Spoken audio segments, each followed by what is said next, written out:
Ang isang tulad mo, galit na galit sa'yo, dahil uumusin mo ang kakulat at mundo. Maganda kayo, si Bebe Eva humos sa mga kagaya niyo.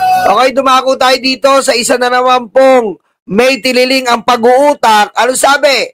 Marami ng impeachable offense si Marcos Jr. Anak ng nagbigay ng mabigat na pahayag. Ito po ang sabi nagbigay ng mabigat na pahayag ang impaktitang may tililing Sara Duterte matapos niyang idiin si Pangulong Marcos Jr. na malinaw umanong may kinalaman sa kontrobersyal na 2025 budget insertion. Batay mismo sa pirma ng Pangulo sa GAA. Hindi ko na kailangan sabihin na kasali yung Pangulo dyan kasi kitang-kita naman natin. Kanino bang pirma ang ebidensya ng kanyang partisipasyon is yung pirma niya sa GAA. Boba, impakta, ingrata, luka-luka, may tiniling ka sa pag-iisip mo, Sara Duterte. Ano ba basiya mo yung GAA kung di ka ba naman tatanga-tanga eh? Hindi pwede mong gawing basihan yung GAA dahil yan ay pangkalatan. Ano gusto mo? Hindi niya pirmahan. Sino mo tatamaan? Ang sambayan ng Pilipino. Bobo ka. Kapag hindi niya pinirmahan yan GAA, matatamaan ng ordinaryong Pilipino dahil yung mga pondo ay maaatras. Yung mga bagong proyekto ay hindi maisasagawa because we gotta go to the reenactment budget. Okay? And when we are going to another reenactment budget, it is not so good because some of the new projects cannot be funded, Your Honor, Mr. Chair. So this is a crazy motherfucking shit of Sara Duterte. Wala po talagang laman ng utak. Paano mong isasangkot ang presidente kung ang presidente ay walang ginawa? Siya ay nagbito ng 194 billion. So it means the intention of the president is really in the budget. Okay? The intention of the president, he sees some anomalies in the project, so immediately he vetoed 194 billion. Okay? Paano mo nasabi yon, Sara? Alam naman namin, nagigil ka na at atat ka na maging presidente. Pero malabong mangyari yon in your dreams. I was afraid long time ago.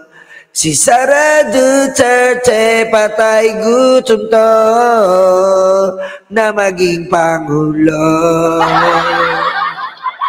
Siniraan si BBM dito.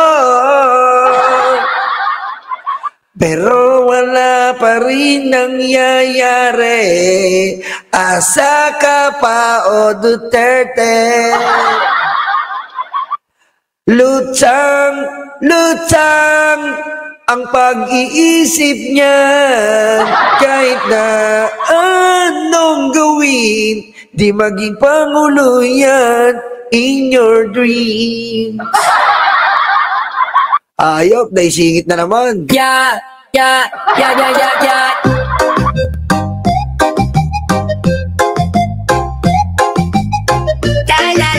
Diba? Ang layo po ng basihan ng ang layo ng basihan kapag ang utak mo talaga ay nagluluga katulad ni Sara Duterte. Diba? Siya pa ang marami pang impeachable. Ayos! Baklase, no? Manang-mana kay Saldi ko. Eh di ikaw ang malinis. Hayop, no? Hayop. Ginawa niya na lang para may masabi lang masama ang Pangulo. Itinuro yung GAA. Pero sa tutuusin po, wala pa rin silang mapakitang ebidensya. sa Pangulong Bongbong Marcos. Tandaan nyo, sinasabihan nyong adik si Pangulong Bongbong Marcos. You are really you are really telling the whole Filipino people and accusing the president that he is an addict, Your Honor, Mr. Chair. But in the legal process and judiciary process, the accusator must prove the allegation and not President Bongbong Marcos. Kayo ang nag-akusa, kayo ang magpatunay. Bakit nyo yayayain na drug test ang Pangulo kung siya ang pinagbibintangan nyo? Diba? Bago mo batuin ng putik, siguraduhin mo, siguraduhin mo na wala kang putik ng ina mo. Diba? Kayo ang magpatunay na adik ang Pangulo. Kayo ang magpatunay na kurakot ang Pangulo. Kahit anong gawin mo, Sara, sa pagtuturo mo kay Saldi Kulangot, kahit anong gawin mo, Sara, sa pagnanampal mo ng pera sa mga ex-general, feeling mo manunumpa ka na nung nakaraan, nakabihis ka pang impacta ka, paya. Paya, bawi ka na lang sa next life. Bawi na lang next life because the presidency is not suitable for Sara Duterte. Am I right? Yes, I am right. The presidency is really not suitable to Sara Duterte because this vice president is so lazy and this vice president is so crazy. Okay? How can you be a president if you are so lazy and crazy? What will be the future of our country? Your Honor, Mr. Chair, and I am so moved.